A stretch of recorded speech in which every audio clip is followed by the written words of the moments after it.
and welcome to the base, big and small screens. This week, uh, this week I want to talk to you about a movie that it doesn't really have exactly a connection to a breaking news item that I have read about.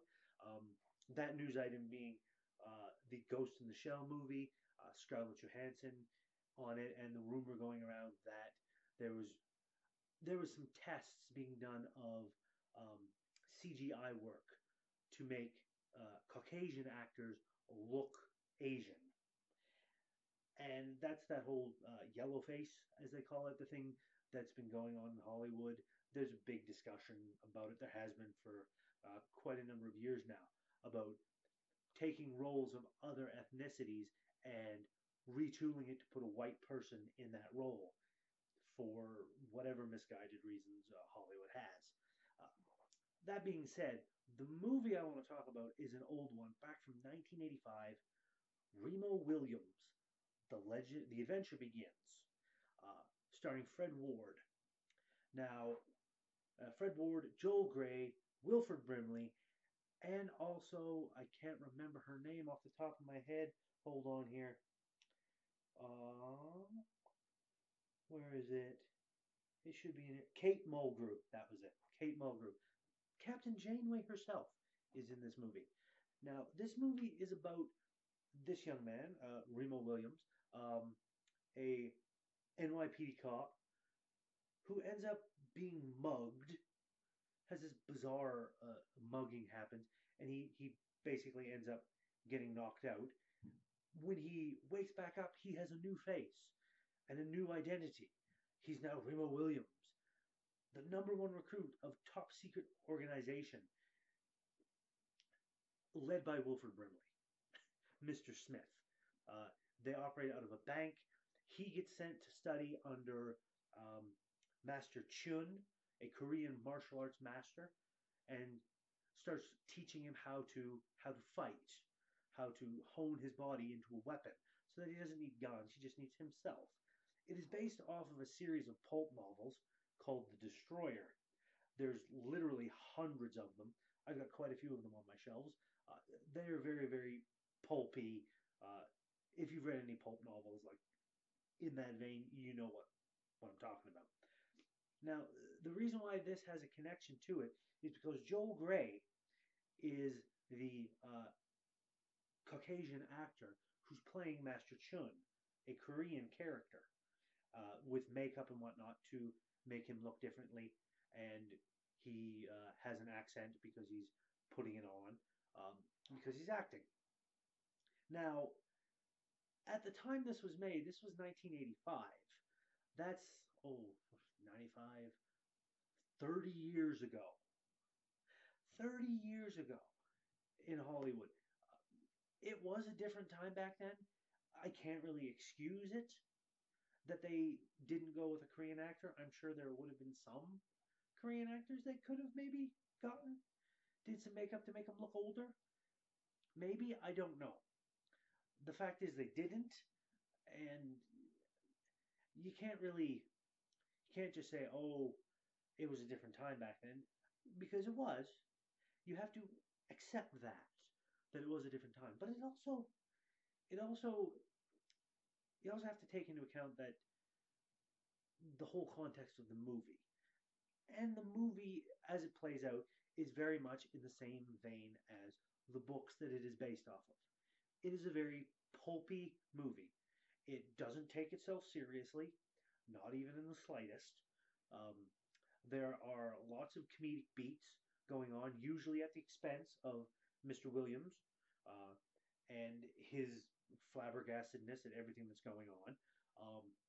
The role of Master Chun, played by Joel Grey, is played almost completely seriously.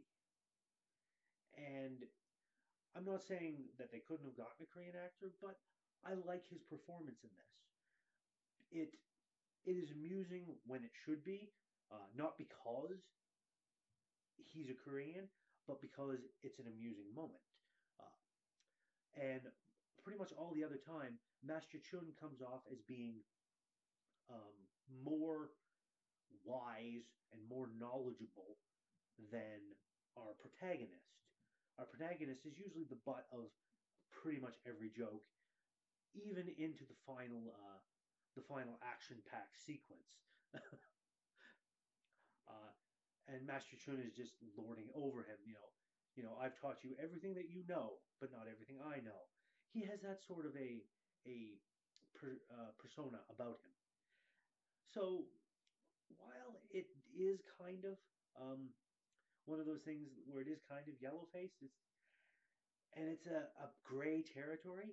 I think in the context of this movie, as well as the time that it was made, how the portrayal comes off for the actor, which apparently I didn't know this until I did a little research, but apparently Joel Grey he won an award and was nominated for an Academy Award for Best Supporting Actor for this movie. So I don't know if that means anything, if that changes anything.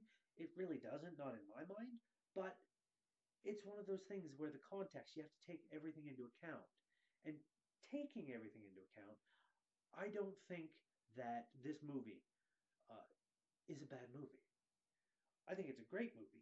I think that the performance of Fred Ward, our wonderful protagonist, Wilford Brimley as Mr. Smith, Joel Grey, even, pardon me, as Master Chun, is, I hesitate to use the word acceptable because it sounds like, I'm making excuses for the movie and for the fact that they didn't get a Korean actor, which I'm not doing. I'm not making excuses for that. This has happened. It is a finished product. Nothing can be done to change this. The fact that it was done 30 years ago, could anything have been changed? Could they have gotten a Korean actor? I don't know. I wasn't there. But the finished product that I have here, Remo Williams, The Adventure Begins, it's a good movie. If you like the old pulpy style movies, it's one you should definitely check out. So I'm not going to say it's acceptable, what's happened. I'm just going to say it has happened. Make your own decisions. So check it out. You might like it. And as always, if you like what I'm doing, please give that like button a tap. Give that subscribe button a tap as well if you haven't already, so you can be kept apprised of when I do new videos. Usually one or two tend to come out every week. I try to get at least one out per week, if not more. And throw a comment in the comment section. I'd love to hear from people. Have you seen any of Remo? Have you seen this movie, Remo Williams, The Adventure Begins? Have you read any of the Destroyer books? Even the discussion about the whole yellow face thing. I'd like to talk to people. I'd like to get a discussion going about, about the topics at hand. So please do all that. And until next time, you all take care, and I'll see you around. Don't forget to check this out. It's a good movie.